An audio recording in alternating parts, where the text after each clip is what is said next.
चलिए सर। तो समझ आया? फिर से एक बार, किसी भी बॉडी में बहुत नंबर ऑफ फ्री इलेक्ट्रॉन्स, बहुत सारे फिल होते हैं। सपोज सबकी वेलोसिटी, थर्मल वेलोसिटी, थर्मल क्यों बोला? क्योंकि सबको हमारे रूम का टेम्परेचर कुछ ना कुछ होता है 0 प्लस में, उसको उस एनर्जी से ये लगातार अपनी मोशन में रहते हैं। क्यों रहते हैं? क्योंकि एटम के अंदर जो आउटर मोस्ट सेल होती है, इलेक्ट्रॉन एनर्जी लेने के बाद उसको छोड़ के बाहर चले जाते हैं। कंडक्टिंग बॉडी में क्योंकि वो टाइटली बाउंड नहीं होते, इंसुलेटिंग बॉडी में टाइटली बाउंड होते हैं।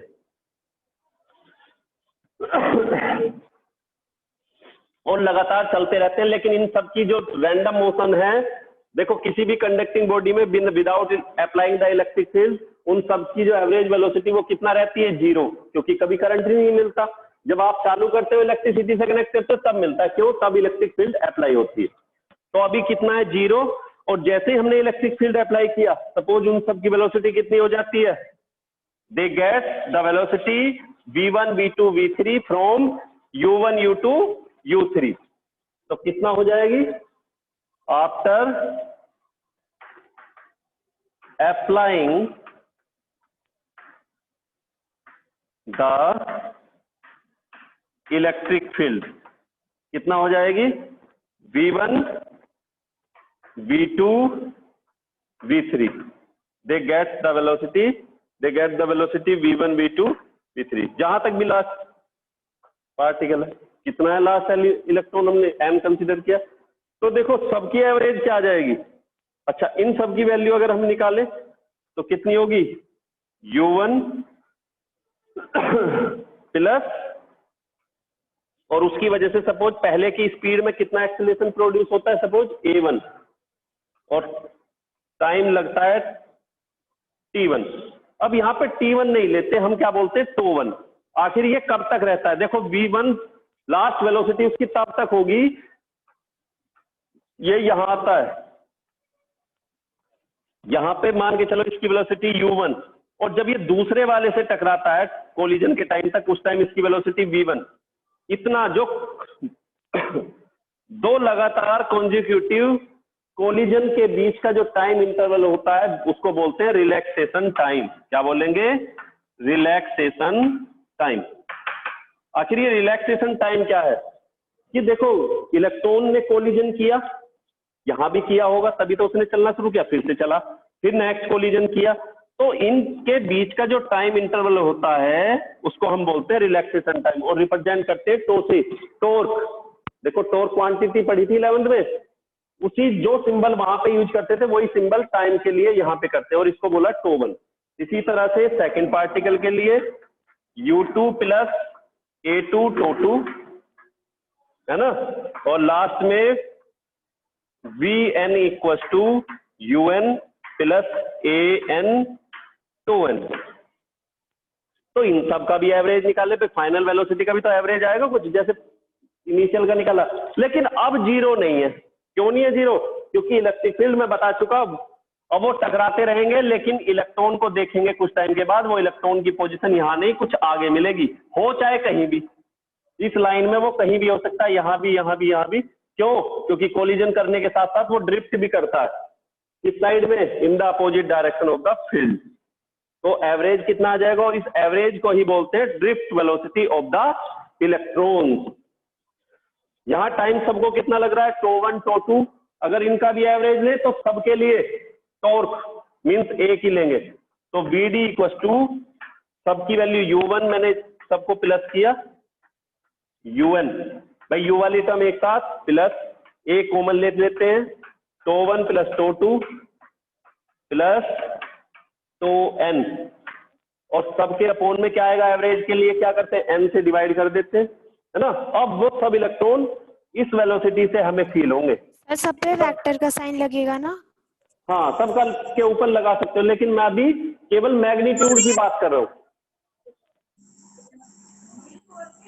कुछ टॉपिक हाँ रिवीजन टाइप ठीक है, ना ना ना ठीक है मैम, ठीक, भेज देना, भेज दो।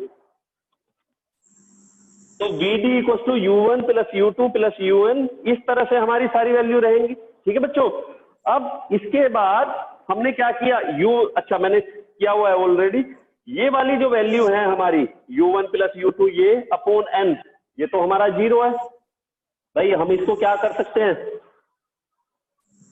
दिखाई दे रहा है ना, u1 plus u2 plus un upon n plus में a तो 1 प्लस तो 2 प्लस तो n अपॉन n। ये सारी देखो ये वाली जो वैल्यू है इसको तो हम क्या बोलेंगे, ये तो हमारा 0 है, पहले ऑलरेडी बता चुका हूं। ये क्या आ जाएगा प्लस a और इसको मैंने बोल दिया तो। किस सभी इलेक्ट्रॉन के लिए इसकी वैल्यू कितनी आ गई, देखो ये वाली जो टर्म है जहां पे मैं अभी ये वाली, ये इसको टॉर्क बोलेंगे है ना। तो Vd इक्वल टू ए तो Vd की वैल्यू आएगी ए तो। यहां तक याद रखना कि हमें एक टर्म यहां तक बनानी होती है। अब आगे कैसे करोगे, तो ये डायग्राम तो समझ आ गया ना सबका किस तरह से चलता है। मीन्स वो ऐसे समझो कि तुम सबको, हम कुछ बच्चे हैं और कुछ बच्चों को हमें लेके यहां से दिल्ली जाना है, लेकिन चलते टाइम बच्चे शरारती हैं, वो सीधा नहीं चलते। क्या करते हैं, कोई बच्चा लेफ्ट चला जाता है, कोई राइट चला जाता है, कभी कोई पानी पीने चला जाता है, कभी कोई खाना खाने चला जाता है। मीन्स इस तरह से वो ये भी काम करते रहेंगे और कभी झगड़ने लगते हैं। तो यहाँ पे इलेक्ट्रॉन का इसी तरह से क्या होता है, वो कोलिजन भी करते हैं लेकिन फिर से क्या करते हैं, ड्रिफ्ट करते हैं और चलते रहेंगे और हमारा करंट फ्लो होता रहेगा। इसके बाद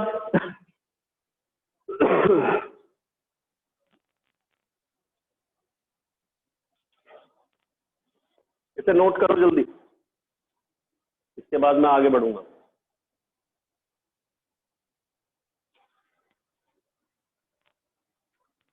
हो गया,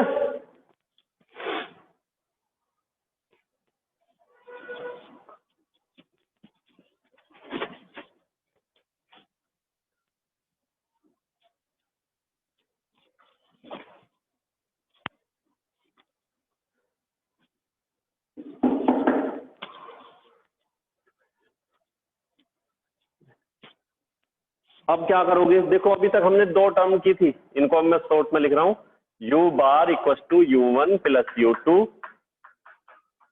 un अपॉन 0, और दूसरा किया है Vd इक्वल टू ए तो। ये इसमें मेन हमें इसकी जरूरत पड़ेगी। अब a की वैल्यू यहां से निकाल लिए हमें, इस फॉर्मूले में a की वैल्यू निकाल के पुट करेंगे, यहां से एक निकालेंगे और यहां पे पुट करना। अब a देखो कैसे आएगा, हमने पढ़ा है since during motion of the electron, उनके ऊपर क्या फील होता है, उन्हें एक फोर्स फील होता है, और फोर्स की वैल्यू कितनी होगी, ma, है ना। अब ये बोल सकते हो a equal to F upon M, इस फॉर्मूले को सभी जानते हैं बड़े अच्छे से। a इक्वल टू, अब यहाँ पे f की वैल्यू कितनी है, यहाँ पे लिखा हुआ है f इक्वल टू कितना है, QE, लेकिन चार्ज कितना है वन इलेक्ट्रॉन के ऊपर, E, तो ये हो जाएगा EE अपॉन M, ठीक है। या E को भी पुट कर सकते हो, E की वैल्यू क्या होती है, E V अपॉन L, तो ये आ जाएगा EV अपॉन ML। ये वैल्यू अब याद रखना। A की वैल्यू हमारी हमने क्या प्रूव किया अभी तक, A equal to EV upon ML, इसको याद रखना है। अब इसके बाद ये आ गया,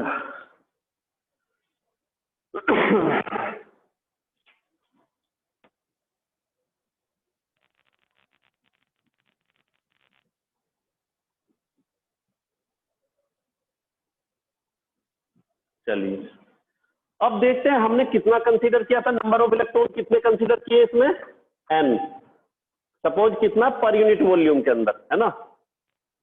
वहां पे मैंने पूरी बोली, लेकिन हम कंसीडर करें कि n इलेक्ट्रॉन जो है वो इसका वॉल्यूम कितना था, v, मतलब v वॉल्यूम में कितने इलेक्ट्रॉन हैं, सॉरी पर यूनिट वॉल्यूम में कितने इलेक्ट्रॉन है n, तो v वॉल्यूम हमने इसका टोटल ले लिया, तो उसमें कितने होंगे nv, है ना। और एक इलेक्ट्रॉन के ऊपर चार्ज कितना होता है e, तो टोटल वॉल्यूम में कितना हो जाएगा ENV। ठीक है बच्चों,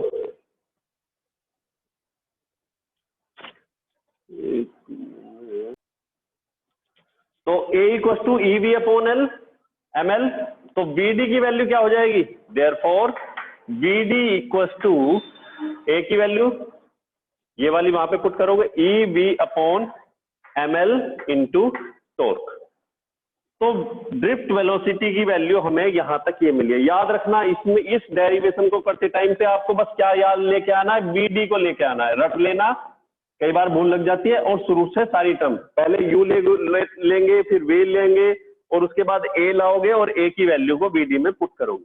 अब क्या करना है आगे, पर यूनिट वॉल्यूम में कितने नंबर ऑफ इलेक्ट्रॉन कंसीडर किया n, सपोज B वॉल्यूम है पूरी वायर की, तो कितने हो जाएंगे total electron Nv। Suppose consider करते हैं लेंथ कितनी है वायर की L, है ना, क्रॉस सेक्शन एरिया कितना है A, इस तरह से cross section area A, length L, तो B की वैल्यू यहां पे कितनी आ जाएगी AL। फिर से समझो, लेंथ L है वायर की, क्रॉस सेक्शन एरिया A, और टोटल वॉल्यूम हो जाएगा AL। सर आपकी वीडियो शो नहीं हो रही। देखो होगी, ऐसा हो ही नहीं सकता, अरे सबके साथ हो रहा है ऐसा ही, ऐसे भी। चलिए, तो हमें अब क्या करना है, हमें निकालना कितनी करंट फ्लो होती है, और करंट के लिए क्या निकालना होगा, चार्ज, और कितने टाइम के अंदर, T टाइम के अंदर, है ना। ये अब टोटल चार्ज कितना फ्लो होता है ये देखना है। मैंने बोला नंबर ऑफ फ्री इलेक्ट्रॉन्स कितने लिए पर यूनिट वॉल्यूम में n, है ना। इलेक्ट्रॉन डेंसिटी, इसको इलेक्ट्रॉन डेंसिटी बोलते हैं, फिर से बता रहा हूं, डेंसिटी इक्वल टू जिसकी भी बोले उसकी अपॉन ऊपर वैल्यू, नोमिनेटर वो रहेगा अपॉन वॉल्यूम।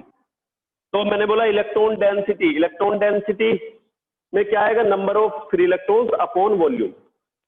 तो पर यूनिट वॉल्यूम में कितने हैं n, टोटल कितना वॉल्यूम है, B कितना लिया है इसका A, cross section area into L, है ना। तो टोटल इलेक्ट्रॉन कितने हो जाएंगे 3, टोटल इलेक्ट्रॉन्स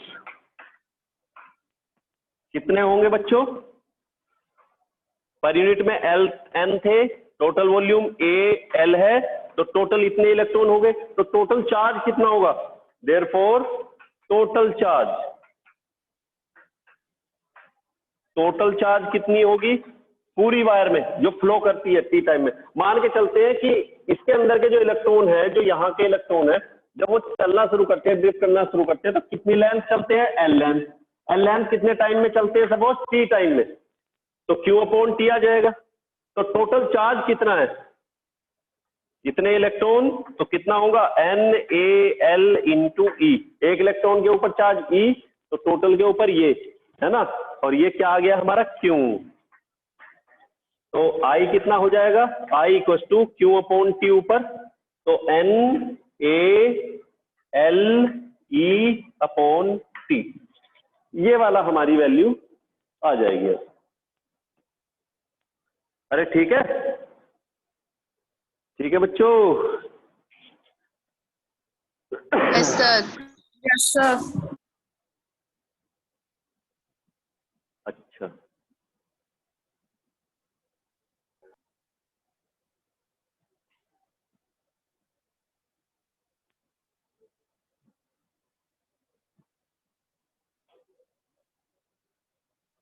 चलिए,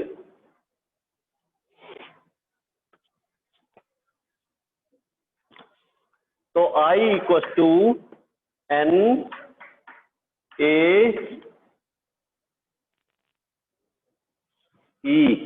और बाद में लिया मैंने L upon T। L upon T अलग क्यों लिखा है वो समझना है जरा। देखो मैंने बोला था कि टोटल इलेक्ट्रॉन अब किस वेलोसिटी से चलेंगे, एक उनकी फिक्स होगी, और वो कितना चलते हैं, L लेंथ चलते हैं, कितने टाइम के अंदर, T टाइम के अंदर। तो ये स्पीड वेलोसिटी का फॉर्मूला क्या होता है, ट्रेवल डिस्टेंस अपॉन टाइम, तो L अपॉन T को हम क्या लिख सकते हैं, NAE इंटू BD, ठीक है।